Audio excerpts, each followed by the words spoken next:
नमस्कार दोस्तों, आपका हमारे YouTube चैनल पर स्वागत है। दोस्तों, हम आपके लिए लाइब्रेरी से रिलेटेड आज कुछ इम्पोर्टेंट क्वेश्चन लेकर आए हैं। आज हम आपको कमेटी लाइब्रेरी और कमेटीज़ के बारे में बताएंगे। कौन कौन सी कमेटी लाइब्रेरी में आती हैं और उनके क्वेश्चन पूछे जाते हैं। जो लोग हमारे चैनल पर न्यू हैं वो इस चैनल को subscribe, like, share and comment ज़रूर करें। स्टार्ट करते हैं। आपको इन कमेटी के बारे में बताएंगे। पहले नंबर पर है हंटर कमेटी, जिसका ईयर है 1882 में। रैली या कर्जन कमेटी के नाम से जाना जाता है, 1902 में स्टार्ट हुई थी। फेडरल कमेटी 1917 में। विश्वविद्यालय शिक्षा कमेटी है 1948 में। मुदारियर कमेटी है 1952 में। रंगनाथन कमेटी 57 में। KP सिन्हा कमेटी है 1957 में। DS कोठारी कमेटी है 1964 में। राष्ट्रीय साक्षरता मिशन कमेटी है 1986 में। इन कमेटी के बारे में कुछ कमेटी के बारे में आज बताएंगे, कुछ कमेटी के बारे में सेकंड पार्ट में बताएंगे। स्टार्ट करते हैं। सबसे पहले कुछ क्वेश्चन इस प्रकार से हैं।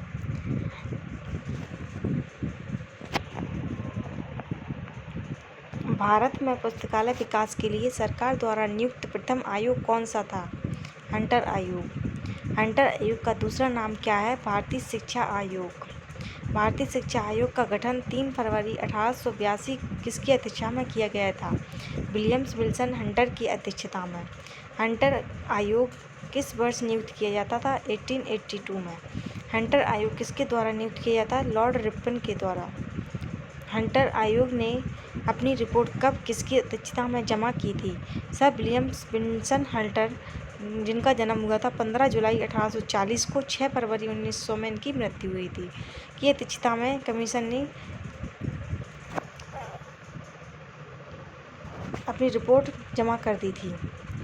भारत में पुस्तकालय के विकास के लिए ब्रिटिश सरकार द्वारा नियुक्त पहला आयोग कौन सा था? हंटर आयोग सबसे पहला आयोग है, इसलिए ये याद रखना कि सबसे पहला आयोग है।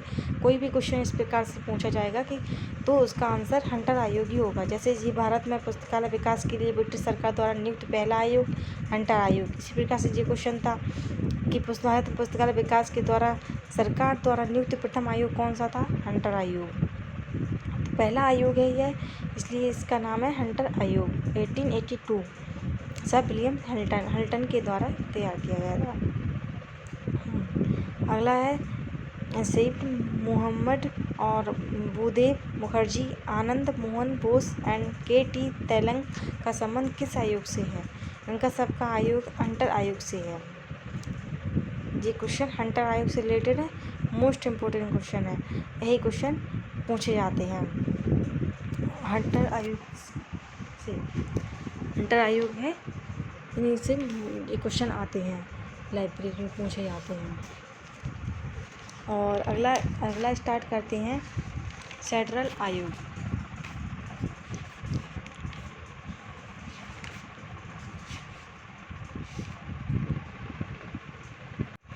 इसके बारे में थोड़ा सा और बताएंगे हंटर आयोग के बारे में। जैसे हंटर आयोग का दूसरा नाम हमने बता दिया, भारतीय शिक्षा आयोग है। और इसे वुड घोषणा पत्र के द्वारा 1854 में वुड घोषणा पत्र को लागू कर किस प्रकार से किया जाए, हंटर आयोग का मुख्य उद्देश्य था। सर विलियम हंटर के द्वारा इसको तैयार किया गया था। अगला है फेडरल आयोग। फेडरल आयोग का गठन किसकी अध्यक्षता में किया गया था? माइकल सेड्रल की अध्यक्षता में किया गया था, लीड्स यूनिवर्सिटी के द्वारा। और इसकी ईयर है 1917 से 1919 में। और सर माइकल अर्नेस्ट सेड्रल का संबंध किस आयोग से है? इसका फेडरल आयोग से है। सर माइकल अर्नेस्ट सेड्रल का जन्म कब हुआ था? 3 जुलाई 1861 में। 14 अक्टूबर 1943 में इनकी मृत्यु हुई थी। फेडरल आयोग का संबंध किस विद्यालय से है? कलकत्ता विश्वविद्यालय से। बंगाल के बाघ के नाम से किसे जाना जाता है जो फेडरल आयोग के सदस्य थे? सर आशुतोष मुखर्जी को। बंगाल के बाघ के नाम से, टाइगर ऑफ बंगाल। फेडरल आयोग का संबंध किससे है? भारतीय राज्यों की शिक्षा निधि से। अब विश्वविद्यालय, अगला क्वेश्चन है, विश्वविद्यालय लाइब्रेरियन किसी भी मामले में प्रोफेसर से कम नहीं है और प्रोफेसर के समान पद पर सेवा के समान माना जाना चाहिए। किस आयोग की सिफारिश थी? सेड्रल आयोग की सिफारिश थी। सेड्रल आयोग के इस पर ही इसको दिया गया था।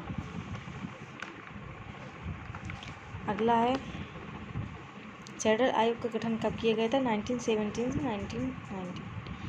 कैनन कमेटी 1924, कैनन कमेटी को 1924 में दिया गया था। कैनन समिति का गठन कब किया गया था? 24 में।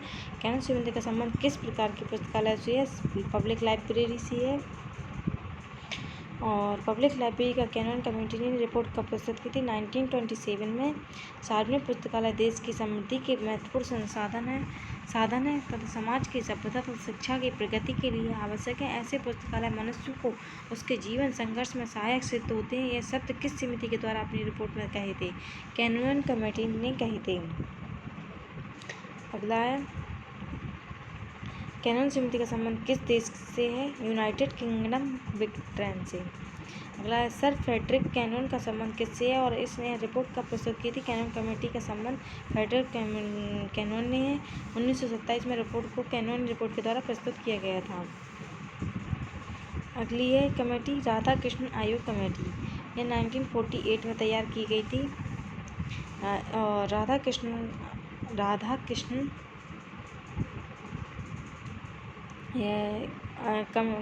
कमीशन कब आया था? 1948 में। और राधा कृष्ण आयोग किस प्रकार के पुस्तकालय से संबंधित है? एकेडमिक लाइब्रेरी से संबंधित है। किस आयोग द्वारा यूनिवर्सिटी बजट का 6.5% पुस्तकालय के लिए खर्च करने का सुझाव दिया था? राधा कृष्ण आयोग ने 6.5% खर्च करने का प्रावधान दिया था। प्रति छात्र 15 रुपये और प्रति अध्यापक 200 रुपये खर्च करने का प्रावधान था। और राधा कृष्ण आयोग ने कॉलेज लाइब्रेरी के लिए कितनी प्रतिशत बजट की पेशकश की थी? 6%। और राधा कृष्ण आयोग का दूसरा नाम क्या है? विश्वविद्यालय शिक्षा आयोग के नाम से भी जाना जाता है, या राधा कृष्ण उच्चतर शिक्षा आयोग के नाम से भी जाना जाता है। धन्यवाद।